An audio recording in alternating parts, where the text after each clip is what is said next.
Another fellow student and dear friend of Shua, Saul. Hi, Mom.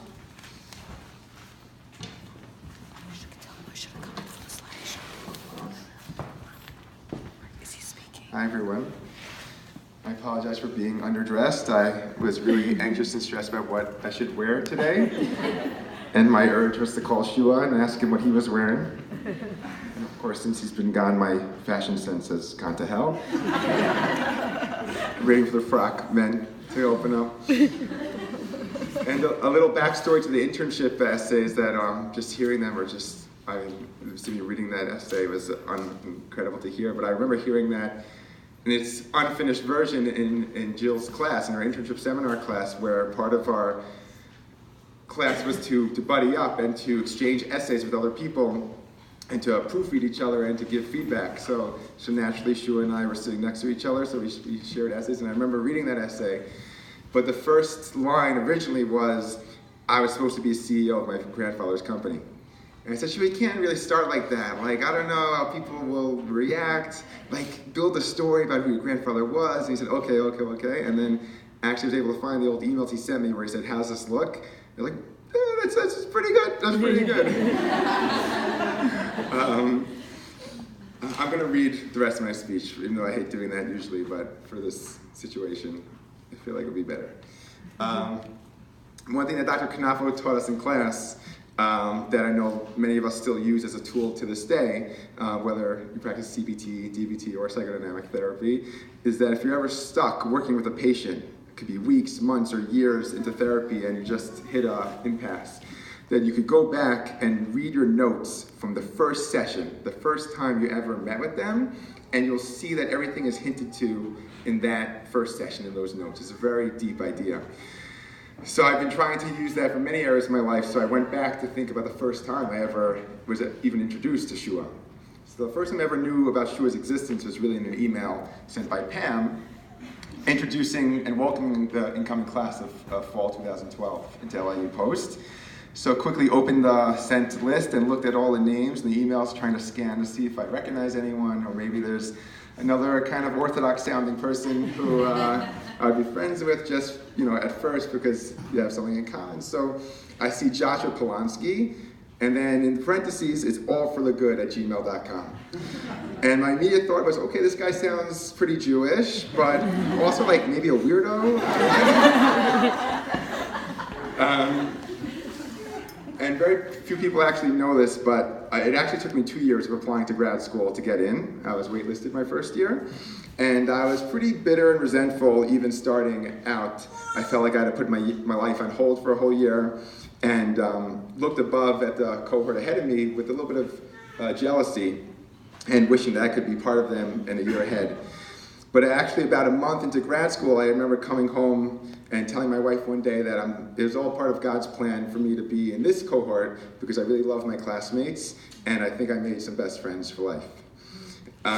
Shua and I quickly became good friends. We had so much in common.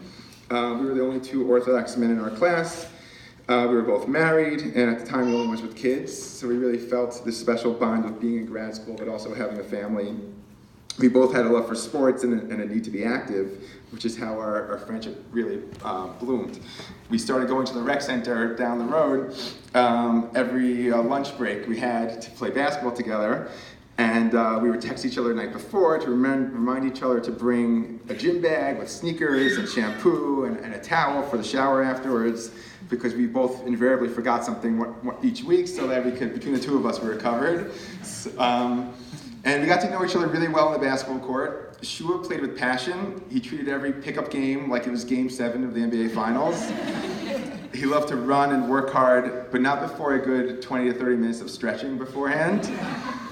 He did everything with confidence that was contagious. He often got some quizzical looks and smirks from undergrad students watching him twist and turn on the gym floor and taking deep breaths. But in just a few minutes, he was practically leading a yoga class for everyone. We had good chemistry on the court, although we played undergrad students who were younger and more athletic than we were. As the weeks went on, we relied on our kind of unspoken communication to know exactly where each of us would go and when to pass the ball. But Shua didn't just play. He tried to start conversations and make friends on the court as well. It was always amazing to me to see how he was able to cross cultural barriers so seamlessly. It didn't matter if the other guys were black, white, Asian, Hispanic, Indian, or Middle Eastern. Shua, with his Hasidic and hipster trimmed beard, made an instant connection. We also somehow managed to have our deepest conversations while frantically showering and getting dressed for class, which we never made it back to on time. And in those times, we had these impromptu therapy sessions, just talking about everything, passing shampoo to each other, and I think we scared all the undergrad students away. Shua and I had complementary personalities. I appreciated, like Ellie said, his cool, calm, and collected demeanor, slow and steady, with just a slightly discernible tinge of anxious worry. While I guess he enjoyed my impulsive, go-with-the-flow, and spur-of-the-moment adventurous attitude. We quickly realized just how much we had in common, and we joked we were living parallel lives. We were both the oldest of our siblings, and our family dynamics were similar in that we both were thrust into a parental role early in life. And we both had parents with similar personalities and relationship styles, and younger siblings with similar personalities as well. But we relied on each other for therapy and emotional support all throughout grad school. We didn't need much words. We could finish each other's stories, and we learned to laugh at the craziness in our lives. We learned to lean on each other to survive grad school together, boot camp, as we called it, basic training. It quickly became active service, especially in our second year in the clinic together, where Shua Thompson and I shared an office, and we called ourselves the Wolf Pack. And in order to work hard, play hard, we went on trips to Atlantic City together, spent overnight in the hotel, gambling all through the night, and driving back in the car, just all talking together, stopping to eat. We went to go play paintball, and I remember my whole social life was built around school. These were my best friends, and these were, the most fun memories I had. Picking out old memories and photos of Shua was really easy. I just went through my phone history for the past 5 years, and literally every fun thing I did was with him. In our second year, our class had a project of buddying up with classmates and starting our own psychology group in the greater community. I don't think Shua and I even discussed it. We just automatically assumed we'd be working together, as we end up doing, together with Thompson, almost every project in grad school. If you remember the OCD presentation we did for Dr. Rathis' class, where Shua went last, and he worked really hard, and he had very little time to present, and he was a little bit frustrated about that. But the three of us were a team. So we made a group together, and Shua already had a group location in mind. It's a drop-in center for at-risk youth, Lubavitch youth, conveniently located around the corner from his house. I didn't know that he had this experience back in Cleveland. I think he hustled me. But Shua knew the local kids already there from praying there, which he chose to pray there out of other places he could have prayed, because he liked to pray with those kids. And he also knew them because he was Shua and he knew everybody. So he quickly set up a WhatsApp group using his business CEO skills. And he set a day and time, Sunday nights. And we got to work on a group manual together, which I still have actually. We made a manual curriculum of all the psychology topics we want to teach these kids. And it was mostly a highlight reel of our favorite concepts from class. So it was our tradition that we planned our intro activity during the 45-minute drive I had from Long Island to Brooklyn each Sunday night while he ate dinner with his family. We didn't plan that week. We were well prepared in advance. We prepared for the following weeks. We already had that week activity planned. But one such night, Shua was very excited. It was his turn to lead the group, and he had a great intro activity. Bro, I learned the coolest thing in DBT lab last week with Dr. Rathis. I want to try it out tonight. We're going to sing Row, Row, Row Your Boat twice. I said to him, Shua, these are like high school stoners, rebellious kids. They're gonna laugh at us and think we're weird. Bro, I know. He said, as I felt his smile through the phone, that's the point, trust me. And I did. Because I knew he wouldn't steer me wrong, and because I knew it was going to be awesome.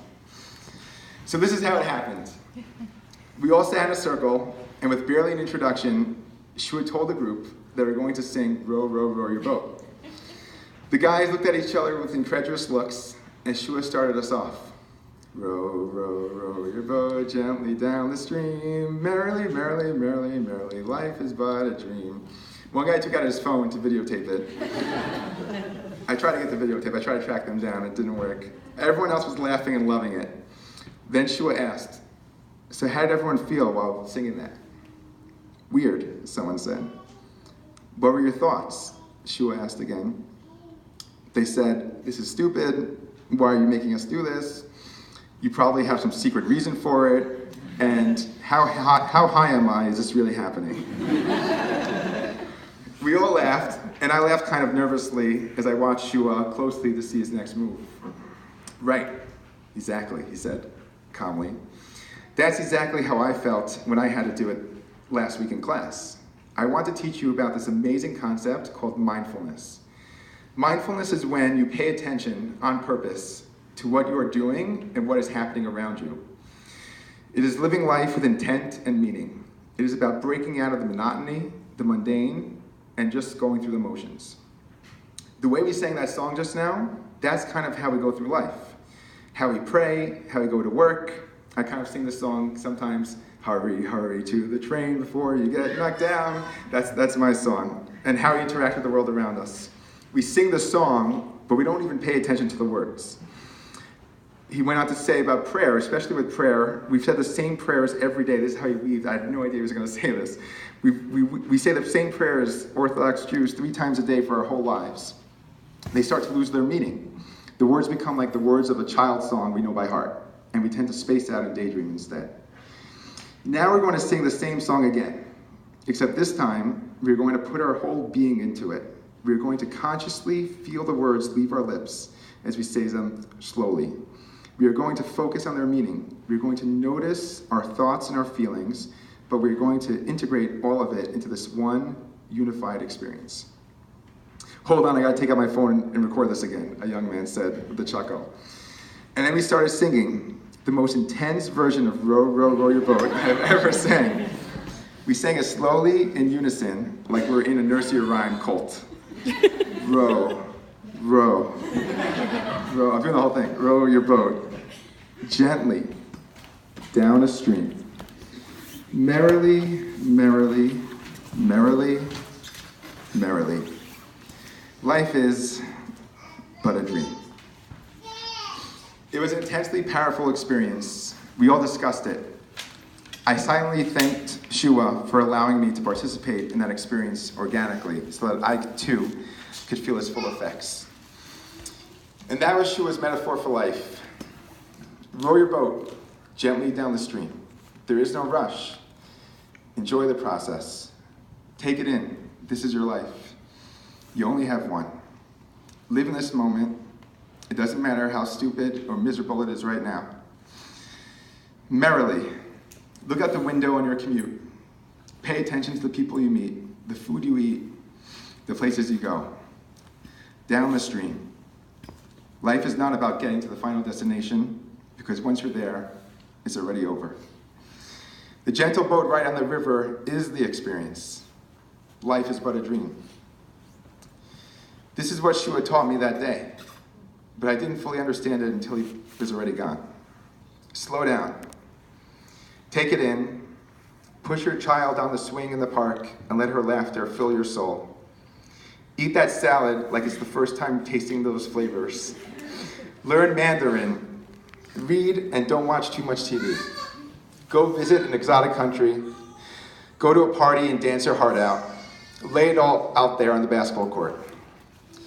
Don't be embarrassed or ashamed when people laugh at you taking deep breaths.